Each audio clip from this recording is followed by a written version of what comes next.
నా రైతు కుటుంబ సభ్యులకి నమస్కారాలు. నేను బ్రహ్మయ్య నాదేండ్లు మాట్లాడుతున్నాను.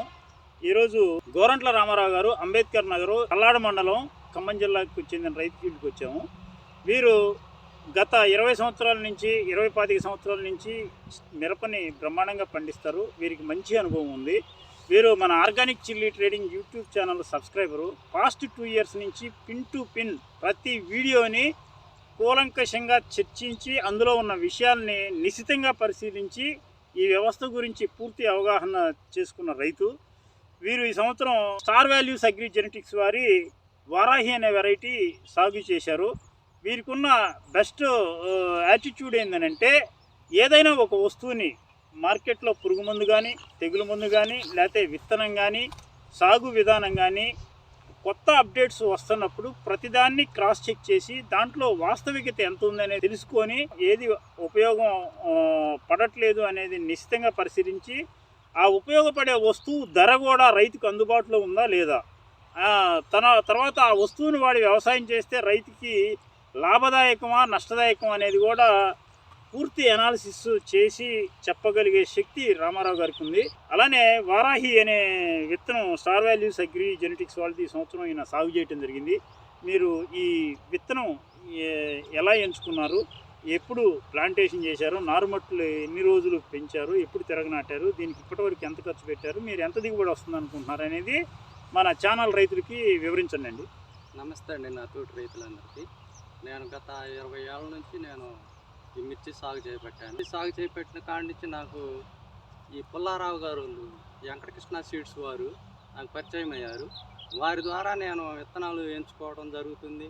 వారు ఇచ్చిన విత్తనాల్లో అది న్యూ వెరైటీ కానీ పాత వెరైటీ కానీ ఏదైనా కానీ ఫస్ట్ నాకు ఒక శాంపిల్ ఇస్తే దాన్ని పరిశీలించి కొంత దాన్ని వేసిన తర్వాత అది కరెక్ట్గా మనకి సెట్ అవుద్దా లేదా, మరి అది ఎంత దిగుబడి వస్తుంది ఏంటి అనేది కూడా నేను ఆలోచించి దాన్ని వేసిన తర్వాత నెక్స్ట్ ఇయర్ తోటి రైతులకు చెప్పడం జరిగిద్ది.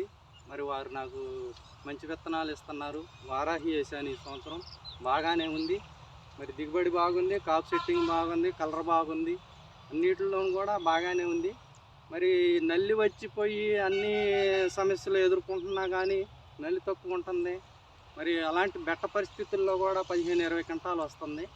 మరి నేను చేసే వ్యవసాయంలో ఆర్గానిక్ 80% వాడతాను. ఈ మందులు మాత్రం తక్కువ వాడుతుంటాను అన్నమాట. ఎక్కువ ఆర్గానిక్లోనే వెళ్తుంటాను. ఆర్గానిక్లో కూడా మనకు యూట్యూబ్ ద్వారా ఈ బ్రహ్మయ్య గారు పరిచయం అయ్యారు. మరి బ్రహ్మయ్య గారు చెప్పేటటువంటి సలహాలు కూడా నేను ఫాలో అవుతుంటాను. వారు కూడా కొన్ని మందులు పంపించారు నాకు, నేను అవి కూడా వాడుతుంటాను. మరి వాటిలో వచ్చేసి పిల్లో ఒకటి వాడాను, మరి బవేరే బాసియానా వర్టిసిల్లం, మరి ట్రైకోడర్మా విరిడి వాడుతుంటాను, సూడోమోనాస్ బ్యాక్టీరియాలు ఇలాంటివి వాడుతుంటాను. నారు పోసే టైంలో కూడా సూడోమోనాస్ బ్యాక్టీరియా ఇస్తుంటాను. 10 రోజులకు ఒకసారి అది డ్రించింగ్ చేయడం జరుగుతుంటుంది. నారులో కూడా ఎటువంటి చీడపీడలు రావటం కానీ, ఎండు తెగుళ్ళు కానీ, వేరు దెబ్బతింటం కానీ, కాండం కుళ్ళుడు కానీ అలాంటివి రావు. నారు కూడా చాలా నీట్గా శుభ్రంగా ఉంటుంది. మరి అలాగే నేను ఎక్కువ శాతం ఆర్గానిక్ ఫార్మింగ్ చేస్తూ ఉంటాను అన్నమాట. తోటి రైతులకి ఇది ఉపయోగపడదా అని ఆలోచించి నేను ఎన్నుకొని ఆర్గానిక్ ఫార్మింగ్లో నడుస్తున్నాను. ఇప్పుడు ఉన్న గడ్డు పరిస్థితి కాలంలో మాత్రం ఒక 15-20 క్వింటాలు దిగిద్ది ఎకరానికని అనుకుంటున్నా ఈ వెరైటీలు, ఈ వారాహి అనే వెరైటీలు. ఎండు వరకు కూడా ఒక 20-25 దాకా వస్తుంది. ఓకే, ఇప్పటి వరకు మీరు పెట్టుబడి ఎంత పెట్టారండి భూమి నుంచి? అంటే కౌలు, ఇది కౌలు పొలమా సొంత పొలం? కౌలు పొలం. ఎంత అండి కౌలు? కౌలు ఇది పాత తక్కువ 2 ఎకరాలండి, 50,000. పాత తక్కువ 2 ఎకరాలు 50,000, యావరేజ్గా 25,000 పర్ ఎకరా పడుతున్నట్టు. 50,000. సరే, కౌలుతో పాటు లెక్కేసుకొని ఇప్పటి వరకు మీరు భూమికి కానీ పంట మీద పిచికారీలు కానీ ఈ 20 క్వింటాల కాపు తీయటానికి మీరు ఏమన్నా రాసుకున్నారా? రాశారా? రాసినప్పుడు గుడ్. నేను ఇప్పటివరకే దరిదాపు రైతు మిత్రులారా మీరు గమనించండి, ఈ రోజు వరకు మనం కనీసం అంటే ఒక 50-70 మంది రైతులు ఫీల్డ్ తిరిగాము. అంటే గుంటూరు డిస్టిక్లో కానీ, కృష్ణా డిస్టిక్ కానీ, ఇటు ఖమ్మం డిస్టిక్ కానీ ఓవరాల్గా చెబుతున్నాను. అంటే ఒకే ప్రశ్నని ప్రతి రైతు దగ్గర వేయలేము, అదే వీడియో షూట్ చేయలేము. అవసరమైనప్పుడు ఆ టాలెంట్ ఉన్న రైతుల దగ్గర వచ్చినప్పుడు మాత్రమే అలాంటి ప్రశ్నలు వేస్తాము. ఇప్పటివరకు నేను ఈ ఫీల్డ్స్లో ప్రతి రైతుని నువ్వేమన్నా పెట్టిన పెట్టుబడి బేస్ నుంచి ఎండ్ వరకు ఇప్పటి వరకు ఎవరన్నా రాశారని అంటే ఒక్క రైతు కూడా నేను పెన్ను పేపర్ పెట్టి పెట్టుబడి రాశాను అని చెప్పిన రైతు లేరు. రామారావు గారు దొరికారు. వీరు చెప్పే మాట నేను ఇంతకుముందు చెప్పాను కదా, వీరిని ఇంట్రడక్షన్లో చెప్పేటప్పుడే ప్రతిదీ థియరీ కాకుండా ప్రాక్టికల్గా ప్రతి విషయాన్ని అధ్యయనం చేసి దాంట్లో మంచి చెడు ఏంటి అని ఈయన అనాలిసిస్ చేస్తాడంటే అది రాయటం ద్వారానే ఆ అనాలిసిస్ని మనం ఇతరులకు చెప్పగలుగుతాం. ఇప్పుడు ఆయన ఆ స్థాయి 4-5 గ్రామాల రైతులు ఈయన మాట ఎందుకు వింటున్నాడంటే ఈయనకున్న గుడ్ ప్రాక్టీస్ ఏంటంటే ప్రతి విషయాన్ని అధ్యయనం చేసి ఆ అధ్యయనం ద్వారా వచ్చిన ప్రతి విషయాన్ని రాయటం అనేది ఈయన ఒక అలవాటుగా చేసుకున్నాడు. రికార్డు చేయటం అనేది ఒక అలవాటుగా చేసుకున్నాడు. దాని మూలంగానే ఇలా 4 గ్రామాల రైతులకి ఆదర్శంగా ఈయన నిలబడుతున్నాడు. ఇప్పుడు మీరు రాశారు కదండి, విత్తనం కాడి నుంచి కౌలుతో కలుపుకొని ఈ రోజు వరకు నీ సొంత చాకిరీ అంటే నువ్వు తైవాన్ స్ప్రేయర్ ఎత్తి వేసిన రోజు కూడా కూలి కింద కట్టుకోవాల్సింది. అలా పెట్టుబడి ఎంత అయింది అనేది నేను అడుగుతున్నాను. దగ్గరగా 2 లక్షలు అవుతుంది. అంటే ఎకరానికి 2 లక్షలు, ఒక ఎకరానికి వచ్చేసి ఒక ఎకరానికి 2 కౌలుతో సహా 2 లక్షలు అవుతుంది. 2 లక్షలు అవుతుంది పెట్టుబడి. ఓకే, ఇప్పటి వరకు 2 లక్షలు అవుతుంది. ఇక నుంచి నువ్వు కోతల్లోకి వెళ్తావు. వెళ్ళినప్పుడు మరి ఈ వెరైటీ కోసి సాగు చేయటానికి కోసి కళ్ళంలో ఎండబెట్టి మార్కెట్కి తీసుకెళ్ళడానికి యావరేజ్గా మన తేజాలో 3,000 నుంచి 4,000 ఖర్చు కనపడుతుంది. ఆ లెక్కన ఇప్పుడు 20 క్వింటాలు తెంచితే 80,000 ఖర్చు కనపడుతుంది. అంటే 2 లక్షలు ప్లస్ ఒక 80,000, 2,80,000 ఖర్చు వస్తుంది. మరి ఇవాళ మార్కెట్ రేట్లో తేజ వెరైటీలు 13,000, 14,000, 12,000 ట్రేడ్ అవుతుంది. 12-13,000 మ్యాక్సిమం ఎవరికో ఒకరికి 15,000 చెబుతున్నారు. జెండా కర్ర అని ఒక 4 సంచులకు 3 సంచులు పెట్టేసి జెండా కర్ర పట్టేసేసి 25,000, 20,000 అని చెబుతుంటారు. ఒక 100 బస్తాలు రైతు తీసుకెళ్తే 12,000కి ఇస్తావా, 10,000కి ఇస్తావా, 7,000కి ఇస్తావా అని అడుగుతున్నారు. ఇటువంటి పరిస్థితుల్లో మీరు ఇప్పుడు 2,80,000 రూపాయలు పెట్టుబడి అని అనుకుంటే మీకు వచ్చే 20 క్వింటాల్లో సపోజ్ ఇవ్వాలన్న మార్కెట్ రేటు కాడికి లెక్కేసుకుంటే 15,000 యావరేజ్ చేసుకున్నా 3 లక్షలు వస్తాయి. 2,80,000 ఖర్చుల కింద పోతే 20,000 మిగిలితే మన కుటుంబ పోషణ ఎలా ఉంటుంది? దీని మీద ఎలా మీ రెస్పాన్స్ అంటే మీరు ఎలా ఆలోచిస్తున్నారు? ఈ పెట్టుబడి ఎంత అవుతుంది కదా, 20-25,000 తోటి కుటుంబం వెళ్ళే పరిస్థితి ఉంటుందా? లేదు. మరి ఎకరానికి అలా నా ఉద్దేశంలో నేను ఈ 60-70 మంది రైతులని ఫీల్డ్ విజిట్స్ చేసినప్పుడు నేను వాళ్ళ ఆర్థిక స్థితిగతులను అనాలిసిస్ చేసినప్పుడు ఒక వైఫ్ అండ్ హస్బెండ్, చిన్న పిల్లలు, నిక్కర వేసుకునేవాడు, ఎల్కేజీ పిల్లలు ఉన్నాయి, యువ రైతులని కలిసినప్పుడు కూడా మనకి మినిమం ఒక కుటుంబం వీళ్ళు మొగుడు పెళ్ళం 2 పిల్లలు బతకటానికి 3 లక్షల రూపాయలు ఖర్చు కనపడుతుంది. ప్రతి కుటుంబం బతకటానికే తిండి తిప్పలు, మంచి బట్ట, ఒక పండుగ వస్తే ఒక పూట ఒక మంచి బట్ట కట్టుకొని దేవుడి దగ్గర నమస్కారం పెట్టుకోవటానికి ఈ ఖర్చులకే. ఇంకా పెద్ద పెద్ద రోగాలు వస్తే ఇక చెప్పేది కాదు.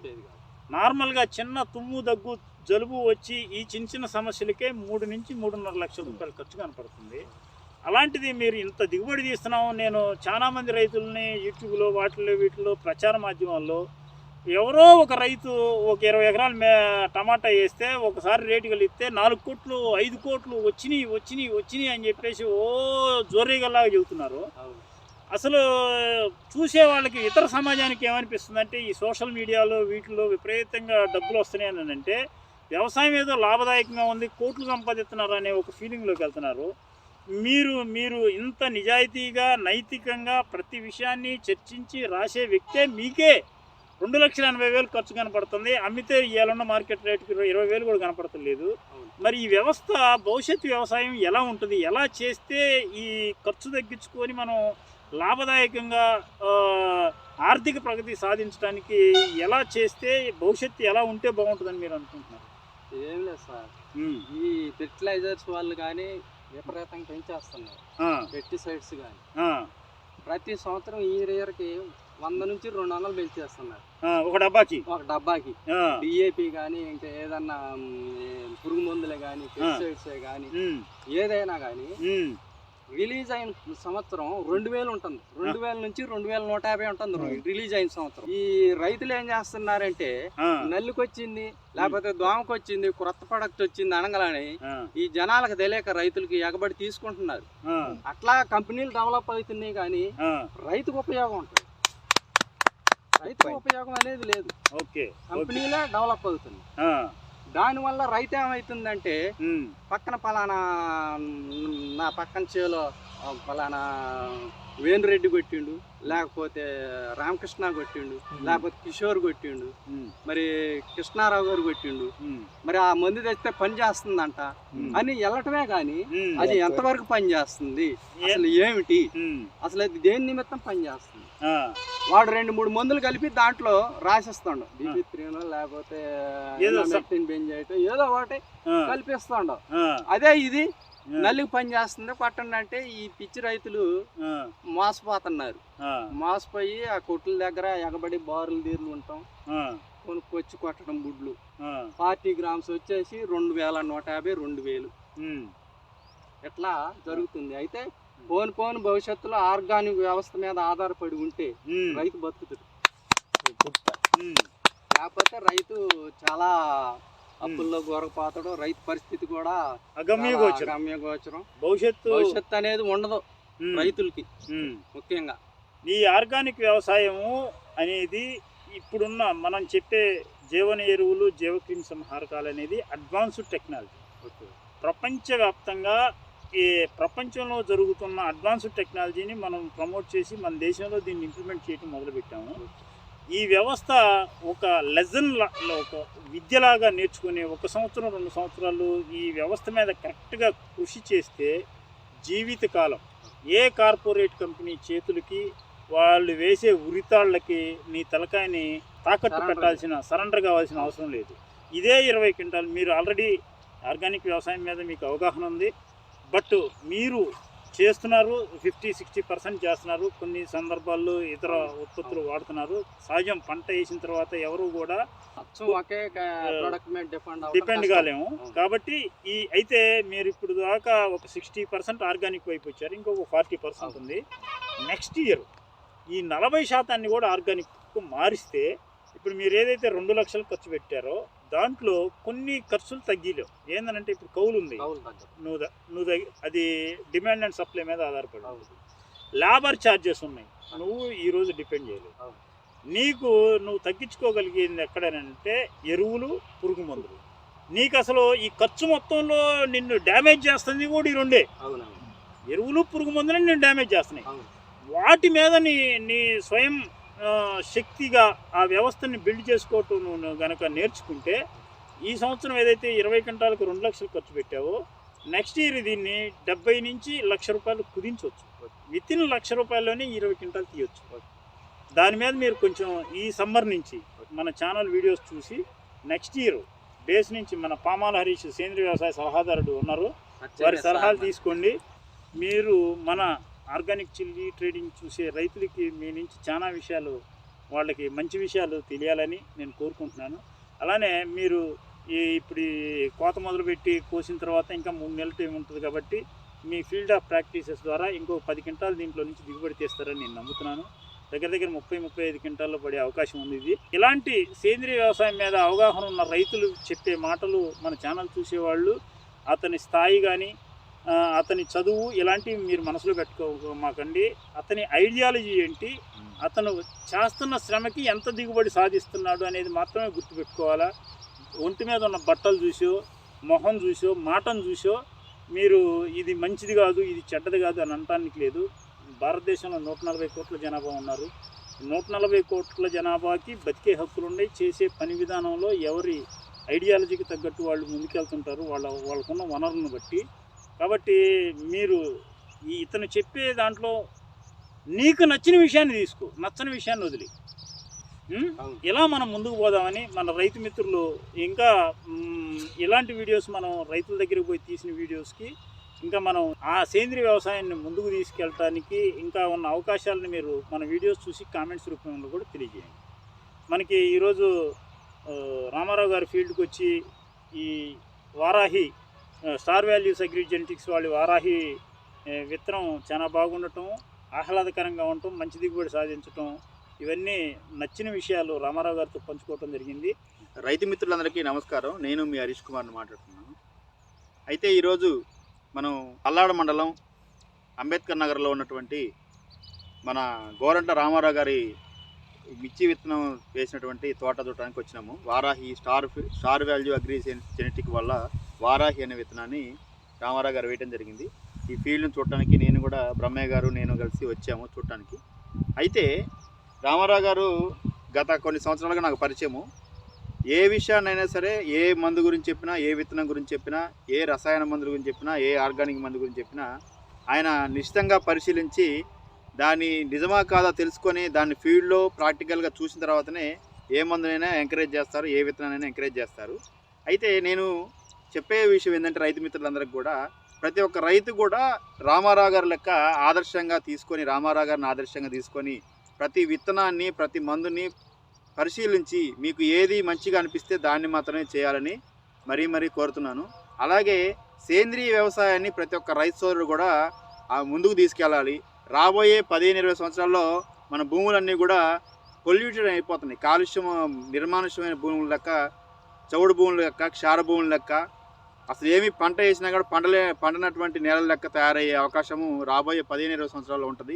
రాబోయే 15-20 సంవత్సరాల్లో వ్యవసాయం తప్ప వేరేది చేయలేని పరిస్థితి కూడా ఏర్పడే అవకాశం ఉంది. ఇప్పుడు ఉన్నటువంటి కాంపిటీషన్ మార్కెట్లో ఉత్పత్తిదారులు అంటే ఫుడ్ పండించే వాళ్ళకే డిమాండ్ రాబోయే 15-20 సంవత్సరాల్లో బాగా ఉండే అవకాశం ఉంది. కాబట్టి దీన్ని మన తరం అయిపోయిన తర్వాత నెక్స్ట్ జనరేషన్కి మనం ఈ సాయిల్ని మనం ఒప్పజెప్పేటప్పుడు మంచి సాయిల్ని, మన తాత తండ్రులు మనకి ఏ విధమైన సాయిల్ని మన చేతిలో పెట్టారో దాన్ని మన యొక్క పిల్లలకి ఖచ్చితంగా అందించాలి. మనం దీన్ని పాడు చేసి రసాయన పురుగు మందులు కొట్టి దీన్ని పాడు చేసి భూమిని నాశనం చేసి మన పిల్లలకి ఇస్తే వాళ్ళు దాంట్లో పండించిన పంటలు, ఆహారాన్ని వాళ్ళ పిల్లలకి పెట్టడం ద్వారా రాబోయే రోజుల్లో మొత్తం మానవాళి కూడా అనేక రకాల ఆరోగ్య సమస్యలతో, పర్యావరణం కూడా పొల్యూషన్ అయిపోయి అనేక రకాల ఆరోగ్య సమస్యలతో సతమతమయ్యే అవకాశం ఉంది. కాబట్టి ప్రతి ఒక్క రైతు సోదరుడు కూడా మన రామారావు గారిని ఆదర్శంగా తీసుకొని సాధ్యమైనంత వరకు సేంద్రీయ వ్యవసాయం చేస్తూ అత్యవసరం అనుకున్నప్పుడే పురుగు మందులు కానీ, రసాయన మందులు కానీ వాడుకుంటూ మీ భూముల్ని కాపాడుకొని, పర్యావరణాన్ని కాపాడుకొని రాబోయే తరానికి మంచి చేయాలని కోరుకుంటున్నాను. ఈ అవకాశం ఇచ్చినందుకు ధన్యవాదాలు.